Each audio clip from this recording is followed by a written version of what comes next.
Hello children, I am Niru from Enter College, Bhokka Ready. Today we will read the second poem, The True Beauty, composed by Thomas Thomas Carew. The poet tells the difference between physical and spiritual beauty.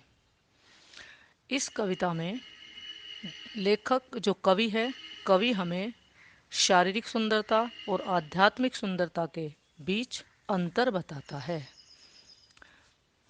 Let's read this poem. Now we will start first stanza. He that loves a rosy cheek or a coral lip admires or from star-like eyes doth seek fuel to maintain his fires as old time makes these decay, so his flames must waste away. He he any person कोई भी व्यक्ति, वह जो loves रोजी चिक जो गुलाब जैसे गालों से और ए कोरल लिप या मूंगे जैसे होठों से, जो मूंगे जैसे लाल हों, गुलाब जैसे गुलाबी और मूंगे जैसे लाल होठों की प्रशंसा करता है. एडमायर्स प्रशंसा करता है, उन्हें पसंद करता है, उनको प्यार करता है. और from star like eyes doth seek, और तारे जैसी यानी सितारे जैसी चमकीली आंखों में खोजता रहता है. सीख खोजने के लिए है. फ्यूल फ्यूल वैसे ईंधन के लिए है, लेकिन यहाँ अग्नि भावना फीलिंग, जो खोजता रहता है भावनाएं. टू मेंटेन हिज फायर्स, अपनी आग को बनाए रखने के लिए, यानी आग यानी प्रेम, अपने प्रेम को बनाए रखने के लिए जो सितारे जैसी चमकीली आंखों में ईंधन ढूंढता है और गुलाब जैसे गुलाबी रंग के गालों की प्रशंसा करता है और मूंगे जैसे लाल होठों की प्रशंसा करता है. वह व्यक्ति केवल शारीरिक सुंदरता को पसंद करता है, केवल शारीरिक सुंदरता से प्रेम करता है. As old time makes these decay, जैसे जैसे समय गुजरता है, यानी जैसे जैसे टाइम पास हो जाता है, उम्र बढ़ती जाती है, बुढ़ापा आ जाता है. दीज डिकेज, ये जो सुंदरता वाली जो सुंदरता है वो समाप्त हो जाती है, वो नष्ट हो जाती है. So his flames must waste away, उसी प्रकार उसकी फ्लेम लपटें, लपटें यानी उसकी भावनाएं, जो उसकी प्रेम की भावनाएं हैं, जो उसकी प्रेम की लपटें हैं, वो भी नष्ट हो जाती हैं. शारीरिक सुंदरता के नष्ट होने के साथ ही उसकी जो प्रेम की भावनाएं हैं वो भी समाप्त हो जाती हैं. अब हम इसका रेफरेंस रेफरेंस कैसे. These lines have been taken from the poem the true beauty composed by Thomas Carew. Context जब हम लिखेंगे तो क्या करेंगे. Love based on physical beauty is not permanent, यानी जो शारीरिक सुंदरता पर आधारित प्रेम होता है वो स्थायी नहीं होता है. It comes to an end when beauty dies, यह समाप्त हो जाता है जब शरीर की सुंदरता समाप्त हो जाती है, उसके साथ ही यह प्रेम भी समाप्त हो जाता है. Explanation. Physical beauty is not permanent. A woman may have physical charms. Her cheeks may be rosy, her lips may have the red color like that of a coral, and her eyes may be as bright and beautiful as stars. These things will induce a person to love her, but his love will soon decay when her beauty is gone at the arrival of old age. Now we will study second stanza.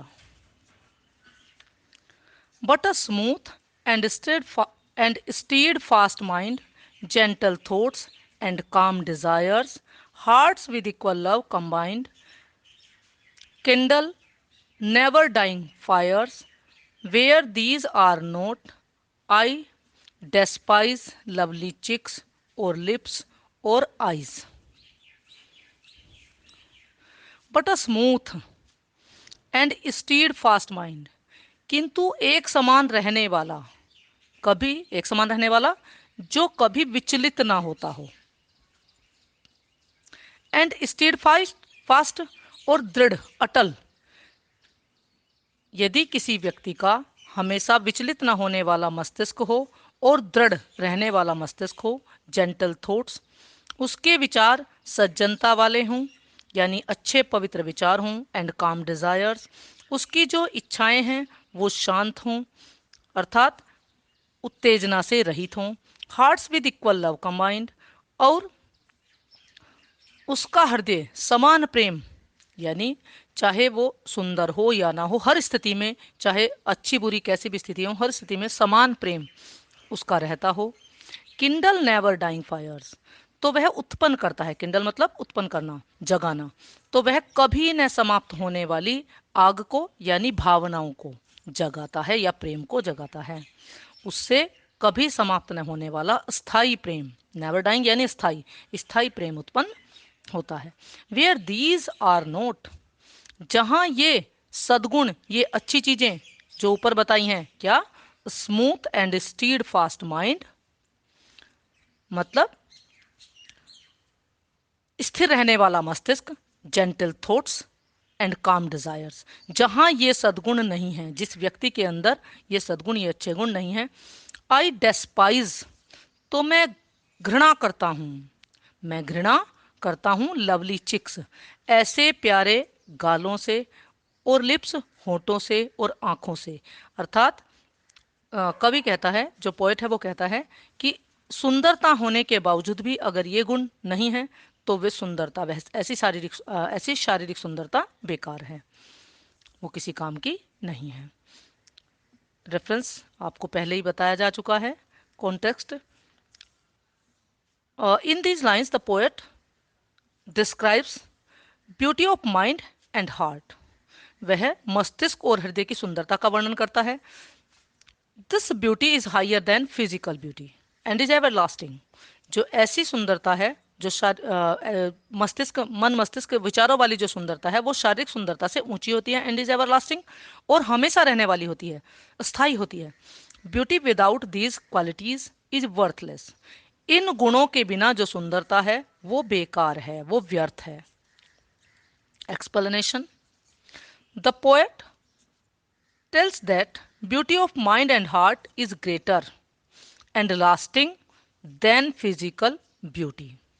A noble woman's mind is healthy and stable. Her desires are free from all harm. They are simple and pure. She loves equally to all human beings. The love that a man feels for her will be true and permanent. A woman who does not have these qualities is hateful, even if she is beautiful. Poem पूरी हो गई बच्चों। कल मैं आपको इसका central idea और इसकी एक्सप्लेनेशन सेंड करूंगी। आप जो पहली पोएम और पहले चैप्टर जो अब तक कराया है उनको याद भी करना शुरू कर देंगे, उनको धीरे धीरे याद कर लेंगे। Thank you.